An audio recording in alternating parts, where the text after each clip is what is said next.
Il faut imaginer un avion en plein vol, un vol long courrier, en pleine nuit, juste au-dessus de l'océan. Ouais, le genre de vol où tout est parfaitement calme, quoi. Exactement. À l'intérieur de la cabine, tout semble absolument parfait. L'éclairage est tamisé, la température est idéale, les passagers dorment paisiblement et l'équipage passe dans les allées pour servir des cafés dans un silence totalement feutré.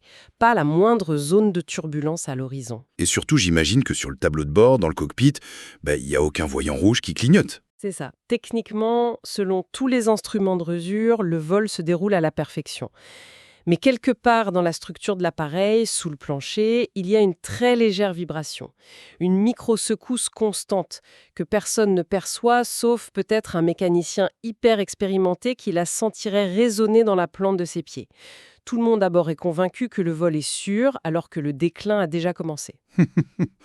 Ah, c'est une métaphore redoutable, vraiment, parce qu'elle illustre la plus grande illusion du monde professionnel, en fait. L'illusion du contrôle par l'absence de bruit. Ouais, on a souvent cette fausse idée en tête. Totalement. On a culturellement tendance à associer le danger au chaos. Tu sais, aux alarmes qui hurlent, aux masques à oxygène qui tombent, ou, dans une entreprise, aux gens qui crient en salle de réunion.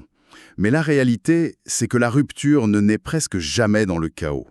Elle s'installe d'abord dans un calme absolu, pendant que tout le monde continue de se sourire en affirmant que les voyants sont au vert. Et c'est précisément l'idée force de notre immersion d'aujourd'hui.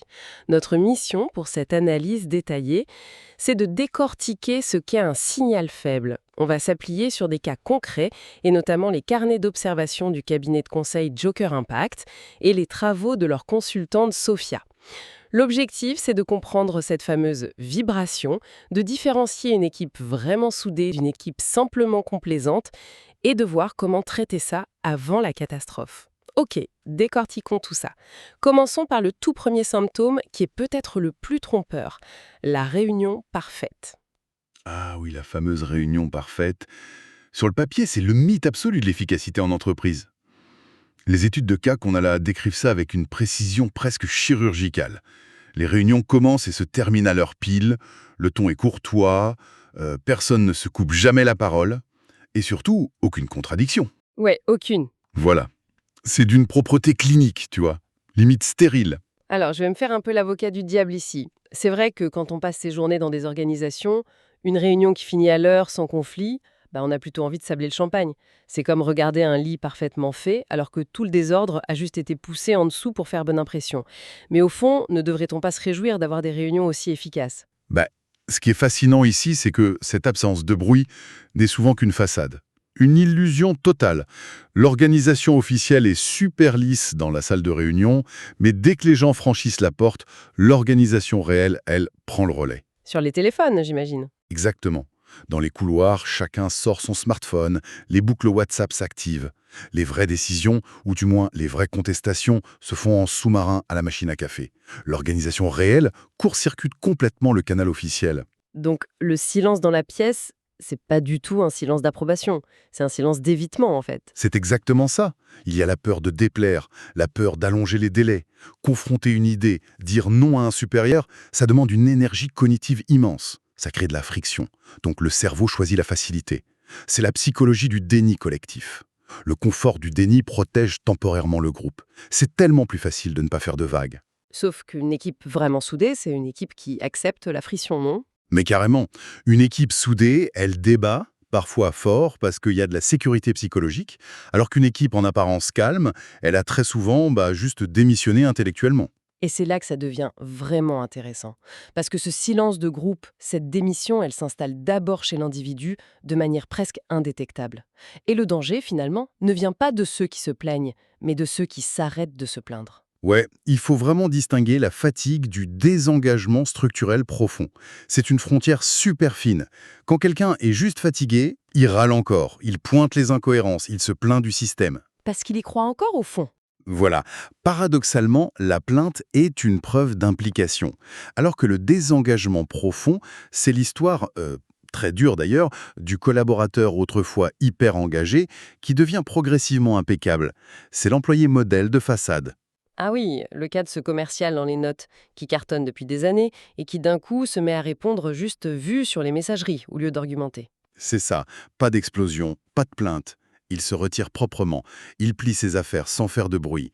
Tout est fait, rien ne dépasse, mais il n'y a plus aucune initiative. Et le pire, c'est que l'organisation le félicite. Bah oui, parce qu'il dérange plus personne. Exactement. L'entreprise pense avoir un employé modèle, alors qu'en réalité, elle subit une perte stratégique immense. Elle a un rouage qui a cessé de penser. Mentalement, la personne est déjà partie. Et ça me fait penser à cet autre cas clinique, cette boîte en hypercroissance avec un recrutement massif, une énergie folle, et puis un petit détail apparaît. Les nouveaux ne posent plus de questions. Ils exécutent, très bien, même trop bien. Parce que la culture interne, les anciens, leur ont fait comprendre implicitement que poser les questions, ça ralentissait et ça exposait inutilement. Du coup, on se retrouve avec une machine rapide, très silencieuse, mais de moins en moins intelligente. C'est fou. Et c'est là qu'on voit que la crise n'arrive pas d'un coup. Elle était déjà là, juste bien habillée, et ça contamine tout, même les données concrètes de l'entreprise. C'est l'engrenage des petits renoncements. Ouais, cet engrenage, c'est passionnant. On lit souvent ces situations comme de grosses erreurs ou des surprises, alors qu'en fait, c'est juste une accumulation de micro-renoncements. Par exemple, la responsable financière qui voit une anomalie et qui décide d'arrondir les angles dans ses reportings pour protéger le système. Et qui crée un écart massif 3 mois plus tard. Ouais. Ou encore, l'équipe terrain qui ne remonte plus les incidents mineurs par habitude. Ils se disent ça sert à rien, ça ne change rien. Les incidents se transforment en normes invisibles. Ou l'ARH qui reçoit moins de conflits et qui sont réjouis, alors que les gens contournent juste le système. Mais pourquoi on fait ça? C'est quand même dingue de nier des problèmes évidents comme ça. C'est un comportement de rationalisation pure. Le cerveau calcule le coût de l'effort. Faire remonter un problème, ça veut dire chercher des causes, faire des réunions, s'exposer. C'est fatigant. Donc on minimise pour avancer. On contourne au lieu d'affronter. Sauf qu'il y a un vrai coût à ça. Si on compare le coût d'une alerte qui aurait été traitée rapidement, genre un petit ajustement au début, face au coût faramineux d'une crise totale une fois que le système casse, le choix devrait être vite fait. Bien sûr, sauf qu'on choisit le confort immédiat et on condamne l'organisation à long terme. D'accord, mais alors comment on fait concrètement? Maintenant qu'on sait que la crise se cache derrière la complaisance et ces fameux petits renoncements, comment on adopte une posture pour lire ces non-dits sans pour autant déclencher une panique générale? C'est là qu'intervient la méthode d'observation. Dans les notes de Joker Impact, on a l'exemple de cette dirigeante qui remarque un silence inhabituel chez ses meilleurs profils en réunion. Les réunions qui devenaient plus courtes mais moins denses, c'est ça? C'est ça. Au lieu de se dire que tout roulait, elle a tout stoppé. Et elle a posé une question toute simple en salle de réunion. Elle a demandé « Où est-ce que ça se joue vraiment ici? Qu'est-ce qu'on évite de se dire ?» J'imagine le gros blanc que ça a dû jeter. Silence total, oui. Un inconfort immédiat. Mais c'est ce que Sophia, la consultante, explique super bien. Un système ne ment pas, il se raconte des histoires. Les étapes, c'est de repérer les changements d'énergie, de comportement, de nommer les faits et d'écouter. Mais au fond, qu'est-ce que ça veut dire nommer les faits? On ne doit pas se comporter comme un détective qui cherche un coupable, j'imagine. Ce serait plutôt comme un anthropologue qui observe une tribu, non? C'est une excellente image. Si on relie ça à une vision plus globale, la différence entre accuser et nommer un fait, elle est énorme. Si tu dis « tu me caches des trucs », la personne se braque. C'est une attaque. Ouais, le fameux mode défensif. Exactement. Alors que nommer, c'est dire « je remarque qu'il y a moins de retour terrain depuis un mois. Qu'est-ce qui se passe ?» On pose un fait objectif sur la table. C'est cette nuance qui permet de confronter un signal faible sainement. L'objectif, c'est pas de sanctionner la façade, mais vraiment de restructurer à partir de la réalité cachée. D'accord. Mais imaginons que ça marche. On pose la question, le silence est rompu, l'espace de parole est rouvert. Le gros risque, c'est pas de basculer dans la simple lamentation, que tout le monde se mette à vider son sac et que ça paralyse la boîte. Ah si, totalement. C'est le piège classique. L'équipe en tension permanente qui se renvoie la balle, la plainte vide. Et pour transformer ce flux de plaintes en véritable moteur stratégique, il y a une règle simple qui change tout. Laquelle? Exiger que chaque problème soulevé, chaque fait, soit obligatoirement accompagné d'une proposition. C'est non négociable. Ah oui, c'est comme installer un filtre en fait. On prend l'énergie brute de la frustration, qui est souvent très forte, et on la force à passer par un canal constructif. C'est exactement ça. Neurologiquement parlant, se plaindre, ça tourne en boucle dans les zones émotionnelles. Mais formuler une proposition, ça force le cerveau à utiliser le cortex préfrontal, la zone de la rationalité, Et ça coupe court à la victimisation, du coup. Voilà, la méthode coupe court à la plainte vide. Les problèmes ne disparaissent pas par magie, attention, mais le climat change. Ils deviennent traitables. Ça instaure immédiatement une culture où nommer les faits et prendre ses responsabilités est encouragé. C'est puissant. Le temps file, on doit déjà synthétiser cette exploration. Si on récapitule cette mécanique implacable des signaux faibles, on voit bien qu'ils sont toujours là, sous nos yeux.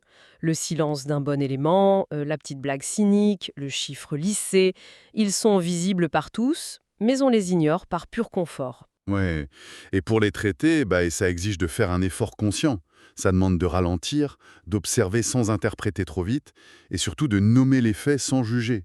Il faut agir tôt parce qu'après, ce n'est plus un signal faible, c'est une crise ouverte. Et ça coûte infiniment plus cher, humainement et financièrement. C'est sûr. Et d'ailleurs, ça soulève une dernière question de fond pour ceux qui nous écoutent aujourd'hui. On parle d'entreprise, mais chacun peut très bien observer son propre quotidien, sa propre vie. C'est-à-dire, Quel est ce signal faible, ce petit dysfonctionnement évident que l'on choisit délibérément d'ignorer en ce moment? Est-ce que c'est celui qui nous arrange ou celui qui nous évite d'avoir à prendre une responsabilité difficile? ouch, c'est une question qui pique, mais qui est tellement nécessaire. C'est sur cette réflexion introspective qu'on va se quitter. Merci à tous d'avoir suivi cette plongée au cœur des non-dits et des signaux invisibles. Gardez l'œil ouvert et on se retrouve très vite pour une nouvelle exploration détaillée. À bientôt!